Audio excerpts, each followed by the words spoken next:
தெய்வ சந்நிதியில தெய்வத்தோட தெய்வமா இணையணும் அப்படிங்கிறதுக்காகத்தான் கேதுங்கிற ஒரு கிரகமே இருக்கு. பற்றறு நிலை, புரிஞ்சுங்களா? பற்ற அறுத்துருவார். நீங்க எதுல பற்று வச்சாலும் அதை அதன் மூலமான ஏமாற்றங்கள், அதனுடைய உண்மைத்தன்மை, உண்மை முகத்தை காட்டுற கிரகம் கேது. அதனாலதான் அவரை சன்னியாசி கிரகம்னு சொல்றாங்க. குரு கேது கூடினா ஒரு சன்னியாசி, சனி கேது கூடுனா சன்னியாசி யோகம். சுக்கிரன் கேது கூடுறது கூட நிறைய இடங்கள்ல அந்த மாதிரியான அமைப்பை கொடுக்கும். குரு கேது கூடி கோடீஸ்வர யோகம்லாம் கொடுப்பாருங்கிறது ஒரு பக்கம் இருந்தாலும் எல்லாத்தையும் கொடுத்து முடிச்சு எல்லாமே ஒண்ணுமே இல்லைன்னு பண்ணிடுவார். ஏன்னா கேது பகவானை மிஞ்சி வேற எந்த கிரகமும் செயல்பட முடியாது. நவகிரகங்களில் அவர் தான் ஃபுல் பவர், புரிஞ்சுதுங்களா? Highest authority. அதனாலதான் அஸ்வினி நட்சத்திரத்தை முதலாவது நட்சத்திரமா வச்சிருக்காங்க. 27 நட்சத்திரங்களில் முதல் நட்சத்திரம் அஸ்வினி, அது கேது பகவானுக்கு உடையது.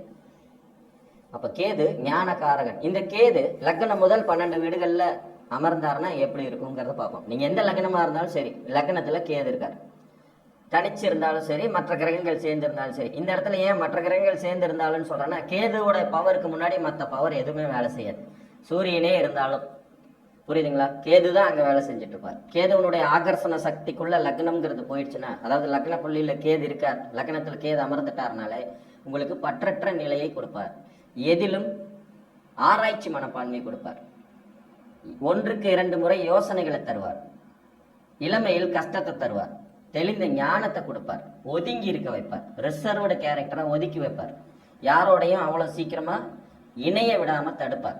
இணைவுகளை குறைப்பார். திருமண வாழ்க்கை சிக்கலை கொடுப்பார். உடல் நலிவுகள்ல சிக்கலை கொடுப்பார்.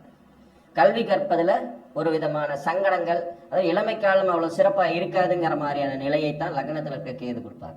லக்னத்துல கேது இருக்கும்போது பாத்தீங்கன்னா நீங்க ஒரு ரிசர்வ்டு, எல்லாத்துக்கும் ஏன், எதற்கு, எதற்காக இதுங்கிற ஆராய்ச்சி மனப்பான்மையை கொடுத்துருவார். பேசுறதை கம்மி பண்ணிடுவார். பேச்சிலேயே குறைவா இருக்கும். லக்னத்துல கேது இருக்கவங்க அதிகமா பேசவே மாட்டாங்க, யோசிச்சுக்கிட்டே இருப்பாங்க. புரியுதுங்களா? அப்ப லக்னத்துல கேதுங்கிறது தெளிந்த ஞானம், ஞானத்தின் அடையாளம். 2ஆம் இடம்ங்கிற குடும்பம், வாக்கு, தனஸ்தானத்துல கேது இருப்பது பாத்தீங்கன்னா பண விஷயத்துல நிறைய இடைஞ்சல்கள், குடும்ப வாழ்க்கையில நிறைய இடைஞ்சல்கள், நிறைய சண்டை சச்சரவு, வம்பு வழக்க குடும்ப வாழ்க்கையில கொடுத்துக்கிட்டே இருப்பாங்க. குடும்ப வாழ்க்கை அப்படிங்கிற அமைப்புல ஒரு திருப்தியற்ற மனோநிலையை தரக்கூடியது 2ல் அமர்ற கேது. ஆணா இருந்தால் பெண்ணுக்கும், பெண்ணா இருந்தால் ஆணுக்கும் அடிக்கடி வாக்குவாதம், பிரச்சனைகள், சண்டை சச்சரவு, இளமையிலே காதல் விவகாரங்கள்ல சிக்கிக்கிறது, அதன் மூலமான ஒரு ஞானத்தை கொடுக்கறது, பெண் மோகத்தின் மேல கொஞ்சம் அதிகப்படியான ஈர்ப்பை ஏற்படுத்தி, ஆண் மோகத்தின் மேல அதிகப்படியான ஈர்ப்பை ஏற்படுத்தி அது பொய் அப்படிங்கிறத உணர வைக்கிறது. குடும்பம்ங்கிறது பொய், தேவையில்லாத வம்பு வழக்கு, வாக்குவாதம், சண்டைன்னு உருவாக்கி விட்டு திரும்ப சமாதானப்படுத்தியும் வைப்பார். சண்டை போட்டு, அதான் 2ல் கேது இருக்கவங்க சண்டை போடாத நாளே இருக்காதுங்கிறது மாதிரி சொல்லுவாங்க. கல்வி கற்பதில் இடைஞ்சல், கண் பார்வையில் சிக்கல்கள், பணம் சம்பாதிப்பதில் தடைகள். ஒரு மிடில் ஏஜ் வரைக்கும் கேது பகவான் ரொம்ப சிறப்பான முன்னேற்றத்தை கொடுத்துறது இல்லை. அதனாலதான் அவர் ஒரு தெளிந்த ஞானகாரகன். கேது திசையில ஒரு மனுஷனுக்கு வந்துன்னா 40 வயசுக்கு மேல வந்ததுன்னா பெட்டர். இளமையில வர்றதை விட ஒரு 40 வயசு 45 வயசுக்கு மேல அவர் வரும்போது ஒரு பற்றறு நிலையோடு பணத்தையும் கொடுக்கிறவர். ஒவ்வொரு திசைக்கும் சில சூட்சுமங்கள் இருக்கு. அந்தந்த வருடங்கள் அந்த திசை வந்தாதான் நல்ல பலன்கள் இருக்கும். புரியுதுங்களா? ஒரு தசையினுடைய யோகத்தை முழுசா அனுபவிக்கணும்னா அதுக்கான வயதுகள்னு சிலதே இருக்கு. 2ஆம் இடத்துல அமர்ற கேது பகவான் இளமையில திசை நடத்தினா ரொம்ப கஷ்டப்பட்டுருவான். படிக்கிறதுங்கிறதுல இருந்து எல்லா விஷயத்திலும் இடைஞ்சல்கள், குடும்பம் அமையறதுல இடைஞ்சல், அமைஞ்ச குடும்பத்தை தோற்கடிக்கிறதுங்கிற மாதிரி வாக்குவாதம். பொதுவாகவே 2ல் கேது இருக்கிறவங்க வாக்கு கொடுக்கவே கூடாது யாருக்கிட்டையும். வாக்குவாதம் பண்ணக்கூடாது, வாக்கும் கொடுக்கக்கூடாது. நாணயத்தை கெடுத்து விட்டுருவார். இந்த ஜாமீன் போடுறது, நானாச்சு பார்த்துக்கிறேன்னு சொல்றது, இதெல்லாம் 2ல் கேது இருக்கவங்க கூடுமான வரைக்கும் அவாய்ட் பண்ணணும். சிநேகிதமும் தவிர்த்திடணும். அதிகமான சிநேகிதம் ஆபத்து. 3ஆம் இடம் தைரிய வீரிய ஸ்தானத்துல கேது இருக்கிறது நிதானத்தை கொடுப்பார். எப்போதும் ஒரு பய உணர்வை கொடுப்பார். பொதுவாகவே 3ல் கேது இருக்கிறத நல்ல விஷயம்னு தான் சொல்லுவாங்க. உபஜயஸ்தானம், அங்க ஒரு பாவகிரகம் அமர்ந்திருக்கிறது வெற்றியை எந்த வழியிலாவது வசப்படுத்தி கொடுக்கும்னாலும் கூட கேது பகவான் அந்த இடத்துல இருக்கும்போது சில குறைபாடுகளை ஏற்படுத்தத்தான் செய்வார். இளைய சகோதர வழியில பிரச்சனைகள், சண்டை சச்சரவு, ஒற்றுமை குறைவு. புகழ் ஸ்தானம் 3ஆம் இடம். ஸோ கண்டிப்பா ஏதாவது ஒரு வழியில புகழ் அடைவாங்க. தைரியமான முடிவுகளை எடுக்கிறதுல முன்பின் யோசித்தாலும் ஒரு விதத்துல முடிவெடுத்து ஜெயத்தை உருவாக்கி விடக்கூடிய வாய்ப்புகள் இருக்கும். கூர்மையான செவித்திறன், அதாவது காது இவங்களுக்கு ரொம்ப நல்லா கேட்கும். கேட்ட விஷயத்த உள்வாங்கிக்குவாங்க, எல்லா விஷயத்தையும் உள்வாங்கிக்குவாங்க. அதை அப்படியே எக்ஸ்டாப்ளிஷ் பண்ணுவாங்க. நல்லது கெட்டதை யோசிக்க மாட்டார்கள்னு கூட சொல்லுவாங்க. ஆயினும் 3ஆம் இடம் உபஜயஸ்தானம் தான். கேது அங்கே அமர்வது வெற்றியை நிச்சயமாக அவருடைய தசா காலங்கள்ல உங்களுக்கு கண்டிப்பா கொடுக்கும். மற்ற ஸ்தானங்களோட 3 இருக்கிறதுலே பெஸ்ட்ன்னு சொல்லலாம், நல்ல ஸ்தானம். 4ஆம் இடம் கல்வி ஸ்தானம், தாயார் ஸ்தானம், வாகனஸ்தானம். இதுல கேது வந்து உட்கார்றது இந்த வகைகள்ல உங்களுக்கு பிரச்சனைகள் உருவாக்கிட்டே இருப்பார். தாய்க்கும் மகனுக்கும் கருத்து வேறுபாடு, தாயாருக்கு உடல்நிலை பாதிக்கப்படுறது, பூர்வீக சொத்துக்கள்ல வில்லங்க வர்றது, பூர்வீகத்தை விட்டு வெகு தூரம் தள்ளி வந்து பழைக்கணுங்கிற விதியை கொடுக்கறது, அடிப்படை கல்வியில நிறைய தடைகளை சந்திக்கிறது. இருப்பிடம் சுகம் இல்லைங்களா, 4ஆம் இடம் சுகஸ்தானம். இந்த சுகஸ்தானத்துல அடிக்கடி ஏமாற்றத்தை சந்திக்கிறது, சுகஸ்தானம் பழுதுபடுறது, டிராவல்ல பிரச்சனை ஆகிறது, ஒரு இடத்துக்கு போய் தங்க முடியாத சூழ்நிலை உருவாகிறது, அசௌகரியங்கள், அதாவது ஒரு நேரத்துக்கு சாப்பாடு கிடைக்கிறது, நல்லபடியா தூங்குறது, இதையெல்லாம் கெடுத்து விடுவார். கல்வி, வாகனம், வாகன விஷயத்துல அடிக்கடி மாற்றங்களை கொடுத்துக்கிட்டே இருக்கிறது, வண்டி வாகனம் பழுதுகளை கொடுத்துக்கிட்டே இருக்கிறது. அதாவது வீடு, வாகனம், தாய், கல்வி, இந்த ஸ்தானங்களை 4ல் அமர்ற கேது அதன் மூலம் ஞானத்தையும் இடைஞ்சல்களையும் தருவார். ரெண்டும் தான் இருக்கும். புரியுதுங்களா? கேதுவுடைய வேலையே அவர் நின்ற ஸ்தானத்தின் ரீதியா உங்களுக்கு ஞானத்தை கொடுக்கறது. அந்த தெளிந்த ஞானத்தினால இது வேண்டான்ற முடிவுக்கு வருது. சீச்சி இந்த பழம் புளிக்கும்னு போவாங்க இல்லையா, இப்ப தாயார் அன்பு கிடைக்க வராம பண்ணிட்டா என்ன ஆகும்? தாய் மேல வெறுப்பு வந்துடும். நல்ல வீடு வாகனம் அமையலைன்னா என்ன வரும்? வாகனத்தின் மேல வெறுப்பு வந்துடும். கல்வி கற்பதில் நிறைய இடைஞ்சல் பண்ணிட்டா இன்னும் படிக்கவே வேணாங்கிற முடிவு வரும் இல்லையா? அந்த மாதிரியான வேலைகளை செய்கிறவர் கேது. ஸோ 4ஆம் இடத்துல கேது இருப்பதை சிறப்பு என்று சொல்ல முடியாது, அந்த இடத்தின் மேன்மைகளை கெடுக்கவே செய்வார். 5ஆம் இடத்தில் கேது பூர்வ புண்ணியஸ்தானம், புத்திரஸ்தானம் சொல்லக்கூடிய இந்த இடத்துல கேது அமரும்போது சில புத்திர தோஷங்களை சில ஜாதகங்களுக்கு ஏற்படுத்துகிறார்னால் கூட குழந்தைங்க பிறந்துடுது. ஒத்தை புத்திரன் அல்லது தத்து புத்திரன் அப்படிங்கிறது மாதிரியான அமைப்பை கேது 5ல் இருக்கும்போது கொடுப்பார். குருவனுடைய இணைவு, பார்வை மற்ற கர்மகாரகர்களுடைய வலிமையை பொறுத்து ஆண் குழந்தை இருக்குமா இல்லையாங்கிறது முடிவாகும். ஆனாலும் அவர்கள் விஷயத்துல ஏமாற்றத்தை தருவார். மந்திர உபதேசத்தை தேடி அலை வைப்பார். 5ஆம் இடத்துல கேது இருக்கிறவங்களுக்கு பாத்தீங்கன்னா சில முறை தவறிய காதல் விவகாரங்களை உருவாக்கி விட்டுருவார். வாழ்க்கை துணை இருக்கும் போதே வேற ஒரு துணையை தேடுறது, அந்த வகையில ஏமாற்றம் அடைகிறது, பொருளாதார நலிவுகளை சந்திக்கிறது, அடிக்கடி இடம் மாற்றம், ஆன்மீகத்துல அதிக நாட்டத்தை கொடுக்கறது. கேது பாத்தீங்கன்னா எக்ஸ்ட்ரீம் 2 லெவல், அதாவது 2 மாறுபட்ட நிலைகளை அப்படியே எடுப்பார். முழுமையான நாத்திகவாதியை ஒரு ஆள் ஆக்கி விட்டுருவாரு, முழுமையான சாமியாராவும் ஆக்குவார். அதாவது 2க்கு நடுவுல ஒரு அளவா இருக்கிறதுங்கிறத அவர் செய்ய மாட்டார். 5ஆம் இடம் கேது மந்திர உபதேசம் நிச்சயமா உண்டு. குலதெய்வ அனுகிரகம் இருக்கும், குலதெய்வ அனுகிரகமும் இருக்கும். இவங்களா ஒரு சாமியை கண்டுபிடிச்சு அதை கும்பிடுற அந்த வாய்ப்புகளையும் ஏற்படுத்தி தருவார். இவங்க எச்சரிக்கையா இருக்க வேண்டியது, 5ல் கேது இருக்கவங்க எச்சரிக்கையா இருக்க வேண்டியது என்னன்னா, குழந்தைங்க மேல அதீத பாசத்தை வைக்காதீங்க. அது நிச்சயமா உங்களுக்கு ரிட்டர்ன் கிடைக்க போறது இல்லை, அளவோடு நிறுத்தி கொள்றது நல்லது. அதே மாதிரி இது ஒரு காதல் ஸ்தானம் 5ஆம் இடங்கிறதுனால கேது அங்க உட்காந்து முறை தவறிய காதலை உருவாக்கி அதுல தோல்வியை தருவார்.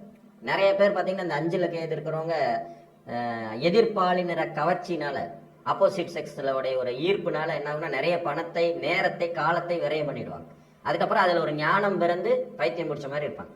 அதனால 5ஆம் இடத்துல கேது இருக்கவங்க இந்த விஷயத்துல எச்சரிக்கையா இருக்க வேண்டியது அவசியம்.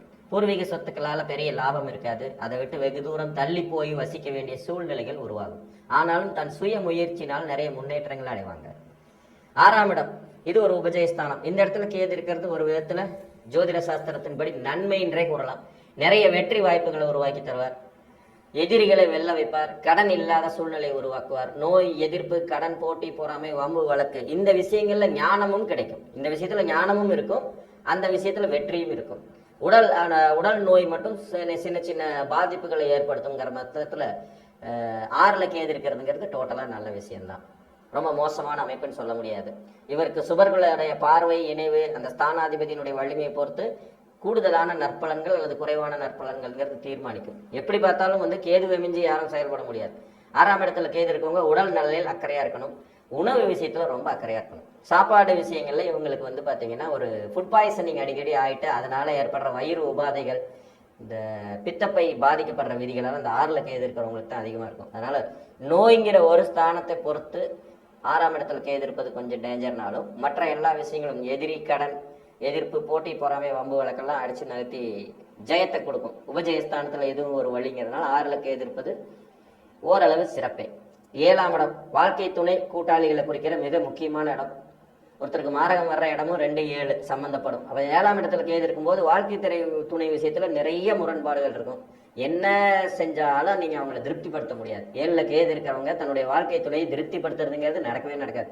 உங்களுக்கு லக்னத்துல ராகு இருக்கும் 7ஆம் இடத்துல கேது இருக்கும்போது. அப்ப 7ஆம் இடத்துல கேது இருக்கவங்க வாழ்க்கை துணை விஷயத்துல தான் ஏமாற்றத்தை, கூட்டாளிகள் விஷயத்துல ஏமாற்றத்தை சந்திப்பாங்க. கூட்டு சேர்ந்து ஒரு பிசினஸ் பண்ணுவாங்க, கொஞ்ச நாள்லயே அது உண்டு இல்லைன்னு ஆயிடும். ஒரு 6 மாசம் 1 வருஷம் கூட தாக்கு பிடிக்க முடியாதுங்கிற நிலைமை வரும். அதனால 7ல் கேது இருக்கிறவங்க மேக்சிமம் கூட்டு தொழில் செய்யாதீங்க. வாழ்க்கை துணை விஷயத்துல அட்ஜஸ்ட் பண்ணிட்டு போங்க. அவங்க என்ன சொல்றாங்களோ அதுக்கு சரி சரி சரின்னு போயிருங்க. வேற வழியே இல்லை. இல்லைன்னா வாழ்க்கை கசப்பாகும், தாரதோஷத்தை உருவாக்கும், விதியை கொடுக்கும். சுபர்களுடைய இணைவெல்லாம் இல்லைன்னா கண்டிப்பா தாரதோஷம் 7ல கேது இருக்கிறவங்களுக்கு கிடைக்க பெற்று விடுகிறது. 8ஆம் இடம் மந்திர உபதேசம் ஆயுள் ஸ்தானம். இங்க கேது இருக்கிறவங்களுக்கு கண்டிப்பா ஆயுசை பத்தின பயம் எப்பவுமே இருந்துட்டு இருக்கும். ஆராய்ச்சி மனப்பான்மை இருக்கும். 8ஆம் இடம்ங்கிறது பாத்தீங்கன்னா இந்த ரகசியங்களை வெளியில கொண்டு வர இடம். அது ஒரு ரகசியமான இடம் தான் 8. வம்பு வழக்கு விபத்து கண்டம் ஆயுள் சம்பந்தப்பட்ட இடம் 8. அப்ப இந்த 8ஆம் இடத்துல கேது இருக்கிறதுங்கிறது வந்து ஆராய்ச்சி பக்குவம், மறைந்திருக்கிறத வெளியில கொண்டு வர்ற வேலை.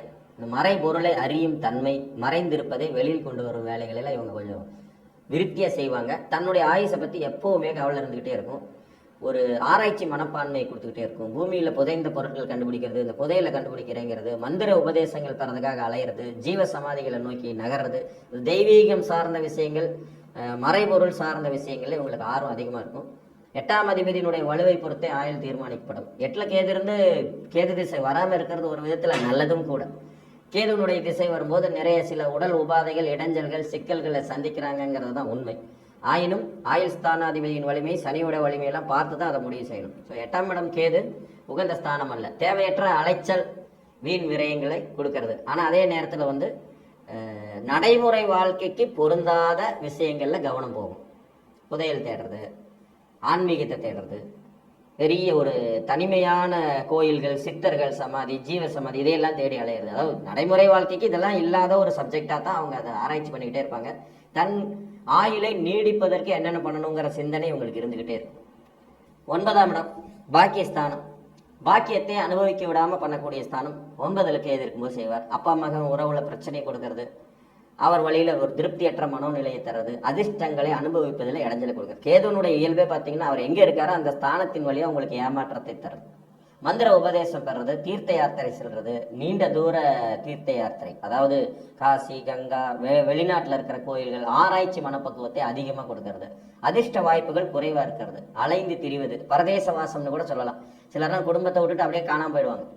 திடீர்னு பார்த்தீங்கன்னா 10 வருஷம் 15 வருஷத்துக்கு அப்புறம் ஏதாவது ஒரு ஆசிரமத்துல இருந்து ஒரு லெட்டர் போடுவாங்க, நான் இங்கே வந்து சேர்ந்து விட்டேன். அதெல்லாம் இந்த 9ல் இருக்க இது பண்ணுவார். நீண்ட தூர பிரயாணம், வெளிநாட்டில் போய் வசிக்கிறது, பிறந்த ஊரை விட்டு வெகு தூரம் தள்ளி போய் விடுவது, தகப்பனுக்கு ஆகாத வேலைகள் எல்லாம் செய்யறது, அப்பா மகன் உறவுல கசப்பை கொடுக்கறது, அப்பாவினாலேயோ மகனுக்கும் மகனால் அப்பாவுக்கும் பெரிய நன்மைகள் இல்லாத ஒரு ஏமாற்ற சூழலை உருவாக்கிறது, பூர்வீக சொத்துக்களை அனுபவிப்பதில் இடைஞ்சல் தர்றது. ஆனா நல்ல குருமார்களை ஏற்படுத்தி கொடுப்பார்.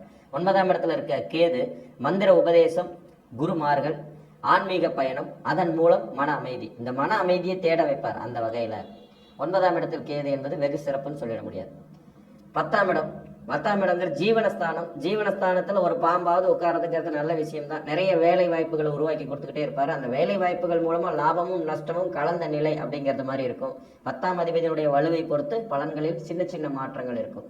பொதுவாக 10ஆம் இடத்துல கேது இருக்கிறத ரொம்ப மோசம்னு சொல்ல முடியாது. ஏதாவது ஒரு வாய்ப்பை திரும்ப திரும்ப உருவாக்கிட்டே இருப்பார். அதாவது சம்பாத்தியம் குறைவா இருந்தாலும் கூட சும்மா இருக்க மாட்டாங்க. இயங்கிக் கொண்டே இருக்கக்கூடியது, செயல்திறன் அதிகமிக்கது. பொதுவாகவே நல்ல புகழ்பெற்ற மருத்துவர்களுக்கெல்லாம் 10ல் கேது சம்மந்தப்பட்டிருப்பார். ஏன்னா நல்ல மருத்துவர்களை உருவாக்குற அந்த வைத்திய சாஸ்திரத்தின் ஆராய்ச்சி தன்மையை உருவாக்குறவர் கேது. இந்த மருத்துவ படிப்பு படிக்கிறதுக்கு வாய்ப்பு இருக்கான்னு கேட்குற ஜாதகங்கள்ல இந்த 10ஆம் இடத்துக்கு கேது, அதாவது கேது 10ஆம் அதிபதியோடு சம்மந்தப்படுறாரா, 2ஆம் அதிபதியோடு சம்மந்தப்படுறாராங்கிறதெல்லாம் கொஞ்சம் நோட் பண்ணணும். ஏன்னா இவர் ஒரு மருத்துவ கிரகம், ஆன்மீக கிரகம், ஆராய்ச்சி கிரகம். ஆக 10ஆம் இடத்துல கேது இருப்பது தொழில் வகையில் நிச்சயம் சிறப்பு. 11 உபஜயஸ்தானம். கண்டிப்பாக கேதுவுக்கு நல்ல ஸ்தானம் தான். பட் இளமையில் அவர் அந்த பெரிய யோகத்தை எல்லாம் செஞ்சிடறதில்லை. ஒரு மிடில் ஏஜுக்கு மேலே நல்ல சம்பாத்திய வலிமை, புகழ், கீர்த்தி, பெரிய மனிதர்களுடைய ஆதரவு, நல்ல முன்னேற்றங்கள், சொத்து சேர்த்து கொள்ளும் யோகிதைகள், அதன் மூலம் எல்லாமே அனுபவிச்சு முடிச்சுட்டு ஏமாற்றங்களை சந்திக்கிறது. 2 பலனும் கேது செய்வார். ஒரு பலனை கொடுத்து அதை கெடுக்கிறது, அல்லது ஒரு பலனை கெடுத்து அதுக்கப்புறம் கொடுக்கறது. புரியுதுங்களா? அவர் 2 விதமாக தான் செயல்படுவார். ஏன்னா அவர் பாம்பு கிரகம் தான், நிழல் கிரகம். அவர் முழுமையான சுபர் அல்ல. அப்போ 11ஆம் இடத்தில் கேது இருப்பது உபஜயஸ்தானம்ங்கிற அடிப்படையில் நிறைய முன்னேற்றங்கள், யோக பாக்கியதைகள், நன்மைகளை செய்ய கடமைப்பட்டது தான். ஆனால் சின்ன வயசுல இல்லை, மத்தியம வயசுக்கு மேலே. இந்த மத்தியம வயதுன்னு நீங்கள் அடிக்கடி குறிப்பிடுறீங்களா? அதெல்லாம் என்ன வயசு சார்? நிறைய பேர் கேள்விப்பட்டிருக்காங்க. அது ஒரு கமெண்ட்லேயே நிறைய தடவையில் கேட்கப்பட்ட ஒரு கேள்வி இது. மத்தியம வயது என்பது 36 வயதுக்கு மேலே ஆரம்பித்து 46 வயது வரைக்கும் உட்பட்ட காலம். இந்த காலகட்டத்திலிருந்து ஸ்டார்ட் ஆகிறது அப்படிங்கிறது அதோடைய அர்த்தம். புரிஞ்சுங்களா? இப்போ இளமை வயதுங்கிறது உங்களுக்கு 20லேருந்து 30 வயசு. மத்தியம வயதுங்கிறது 35 வயசுலேருந்து 45, 36 to 46 அந்த மாதிரி எடுத்துக்கோங்க. சரிங்களா? ஸோ இந்த காலகட்டத்தில் 11ஆம் இருந்த கேது நிறைய பொருள் வரத்தையும் தன சம்பாத்தியத்தையும் காரிய ஜெயத்தையும் கொடுக்க கடமைப்பட்டவர் ஆவார். ஆக 11ல் கேது அமர்வது மோசம் இல்லை. மொத்தமாகவே பார்த்தீங்கன்னா லக்னம் இருந்து 12 வீடுகளில் வந்து அவர் வந்து 3, 6, 10, 11 சிறந்த ஸ்தானங்கள், 5, 9 மந்திரஸ்தானங்கள். இது ஓரளவுக்கு ஓகே. 1, 7 மோசம், புரிஞ்சுங்களா? 1, 7 மோசம். மற்றபடி 2ஆம் இடம் நன்மை தீமை கலந்தது. 12ஆம் வீடு இன்னும் 1. 12ஆம் இடங்கிற மோட்சஸ்தானத்தில் ஞானகாரகன் கேது அமரும் போது பார்த்தீங்கன்னா விரயம் நிறைய இருக்கும். சம்பாரிச்சு வச்ச சொத்துக்கள் எல்லாத்தையுமே ஒரு ஸ்டேஜில் இழந்துருவாங்க. எல்லாமே கையை விட்டு போயிட்டு, அதாவது எல்லாமே கையை விட்டு போகுதுன்னு அது அழிவதுன்னு இல்லை, மாறி போகிறது. இப்போ 100 கோடி ரூபாய் சொத்து இருக்க ஒரு அதிபதி வந்து பார்த்தீங்கன்னா பையன் புள்ள பொண்டாட்டி எல்லா சொத்தையும் பிடுங்கிக்கிட்டு இவரை சும்மா டம்மி ஆக்கி விட்றாங்கன்னா அதுக்கு பேர் என்ன? சொத்து அழியிறதுன்னு அர்த்தம் இல்லை, சொத்தை இழப்பது. எல்லாவற்றிலும் ஏமாற்றத்தை தருவார், தூக்கத்தை கெடுப்பார், விரயத்தை நிறைய கொடுப்பார், மன நிம்மதியை தேடி அலைய விடுவார். சஞ்சார வாசம், பரதேச வாசம் 12ல் கேது இருக்கவங்க செய்வாங்க. இவங்களுடைய தேடலுக்கு முடிவே இருக்காது. கிட்டத்தட்ட பிறவியறு நிலைங்கிறத 12ல் அமர்ற கேது கொடுப்பார். இங்கே குருவும் அவங்க சம்மந்தப்பட்டுட்டாங்கன்னா நிச்சயமா வந்து இவங்களுக்கு இதுதான் கடைசி பிறவி அப்படிங்கிறது மாதிரியான முடிவுக்கு வரும். இது நிறைய ஆராய்ச்சிக்கு உட்பட்ட முடிவு, சரிங்களா? அடுத்த தடவை இவங்க பிறப்பாங்களா மாட்டாங்களான்னு யார் தீர்மானமாக சொல்ல முடியும்? ஜோதிட சாஸ்திரம் 12ல் கேது அமர்ந்தவர்களுக்கு அந்த மாதிரி ஒரு நிலை இருக்குன்னு சொல்லுது. பட் ஆராய்ச்சி தான் அது, ஏன்னா யாரும் போய் பார்த்துட்டு வரல இல்லையா? ஸோ 12ஆம் இடத்துக்கு கேது சிறப்பல்ல, ஆனால் ஞான மார்க்கத்தின் அடிப்படையில் ஓகே. எல்லாத்தையும் உதறி தள்ள வச்சிருவார் ஒரே நிமிஷத்தில். குடும்பம், பிள்ளை, குட்டி, சொத்து, சுகம் அனைத்தையுமே உதறி தள்ளுவாங்க.